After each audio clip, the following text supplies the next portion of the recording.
শেষ ট্রেনটা যখন স্টেশনে থামলো, রাত তখন 12:30। পটা নামলো স্টেশনে।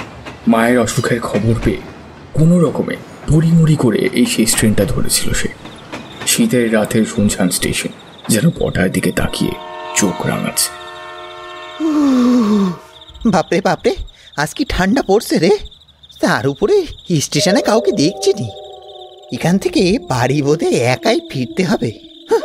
সে আমার জন্য কোনো ব্যাপারই না। এরকম কত মাইলকে মাইল পথ খালি পায়ে রাত বিরেতে পার করেছি, হে আর এমন কি। হাঁটতে হাঁটতে স্টেশনের বাইরে এলো পটা।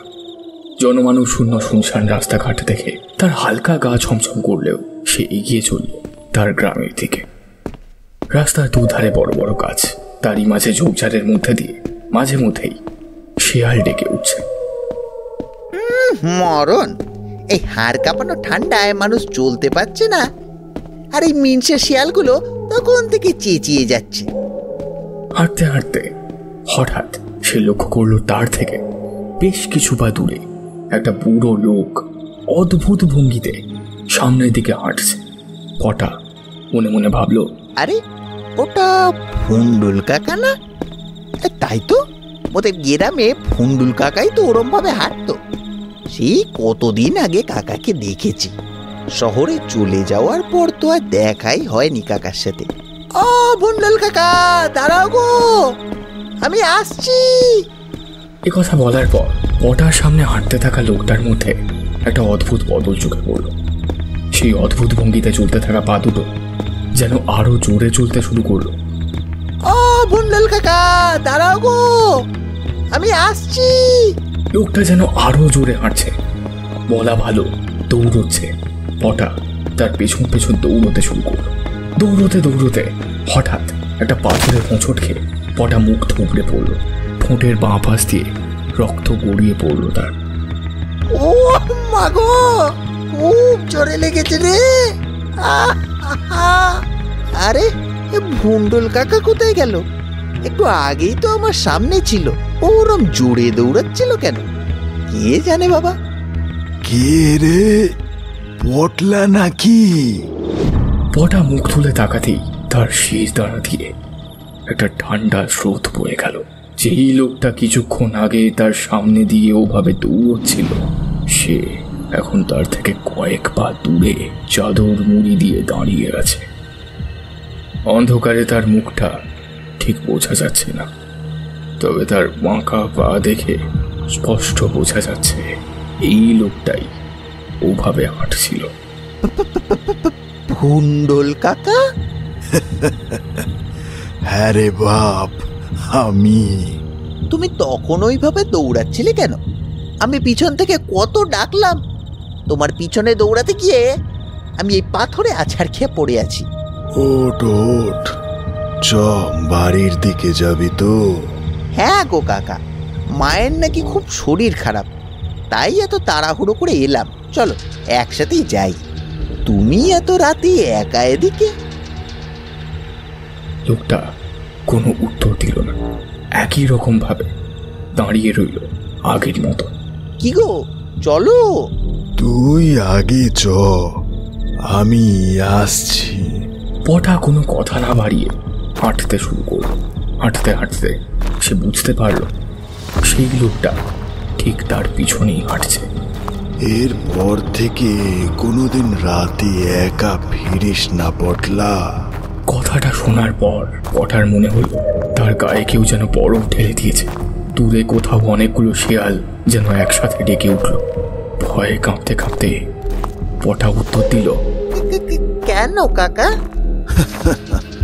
কিছু না রে বাপ, এমনি এই রাত বিরেতে রাস্তাঘাটে মানুষ তো থাকে না, তবে মানুষ ছাড়া বাকি সব থাকে। তুমি কাদের কথা বলছো গো? ভূতের? হ্যাঁ রে ধুর, ওসব ভূতের ভয় আমি কোনো কালেই করি না। ছোটবেলায় মায়ের কাছে কত শাকচুন্নি, পেতনি, হাত কাটা, গলা কাটা ভূতের গল্প শুনেছি নাকি তারা রাতের বেলা ঘুরে বেড়ায়, রাস্তায় একা মানুষ দেখলেই তাদের ঘাড় মোটকে মেরে ফেলে। কিন্তু আমি ওসবে বিশ্বাস করি না। আর এমনিতেই আমি ব্রাহ্মণ, ভূত এলে পইতে ধরে এমন গায়ত্রী মন্ত্র জপ করব, ভূত কেন, ভূতের বাপও রাম নাম করতে করতে পালাবে, বুঝলে কাকা? এই কথা বলে পটা ঘাড় ঘোরাতেই তার সামনে সে যে দৃশ্য দেখতে পেল তা দেখে এক মুহূর্তের জন্য তার সারা শরীর পাথর হয়ে উঠল। সে দেখল তার পিছনে এতক্ষণ যে অবয়ব হাঁটছিল সেটার শরীর তার চেনা গ্রামের ভুন্ডল কাকার মতন হলেও সেই শরীরের উপর কোনো মাথা নেই। গায়ে জড়ানো শালটা মাটিতে লুটিয়ে পড়ে আছে এবং সেই শরীরটা তার সামনে দাঁড়িয়ে ঠিক মানুষ যেভাবে হাসে সেইভাবেই হাসছে। কিছুক্ষণ পর পটা দেখল সেই মাথা কাটা শরীরটা তার দুই হাত সামনে বাড়িয়ে তার দিকেই ছুটে আসছে। এই দেখে পটা প্রাণ ভয়ে দৌড়তে শুরু করলো।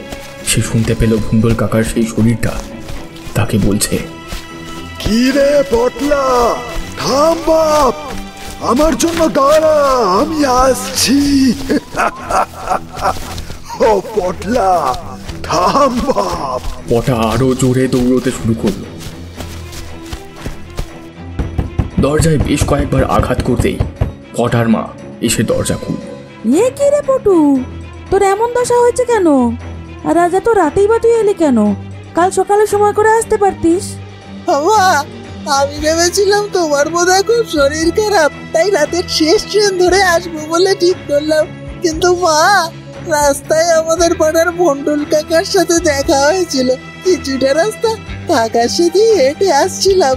ভুন্ডল কাকার নাম শুনতেই পটার মায়ের মুখে যেন অন্ধকার নেমে এলো। তিনি তাড়াতাড়ি পটাকে বললেন, এ পটু, তুই শিগগির ভিতরে ভিতরে ভিতরে। পটু, তুই কি বলছিস? তুই জানিস তোর বন্ডুলদার সাথে দেখা হয়েছে মানেটা কি? আরে বন্ডুল তো আজ সন্ধ্যের দিকে ট্রেনে কাটা পড়ে মারা গেছে। তুই ওকে সত্যিই দেখেছিস? মা, রাস্তায় ভন্ডল কাকা আমার পিছন পিছন হাঁটছিল। হঠাৎ আমি পিছনে ঘুরে দেখলাম আমার পিছনে শুধু ভন্ডল কাকার শরীরটা দাঁড়িয়ে আছে। সেই শরীরের কোনো মাথা নেই। সেই মাথা কাটা শরীরটাই আমার তাড়া করে। কোন রকমে দৌড়ে ওর হাত থেকে বেঁচে বাড়ির চৌকাঠে এসে পড়েছি। ঠিক আছে বাবা, বাড়িতে যখন এসেই পড়েছিস তখন আর তোর কোনো ভয় নেই। যা, তুই খেয়ে দে, শুয়ে পড়। পটা তার ঘরের খাটে শুয়ে আছে। ঘুমানোর বহু চেষ্টা করা সত্ত্বেও ঘুম তার আসছে না। বারবার যেন সেই দৃশ্য তার চোখের সামনে ভেসে উঠছে।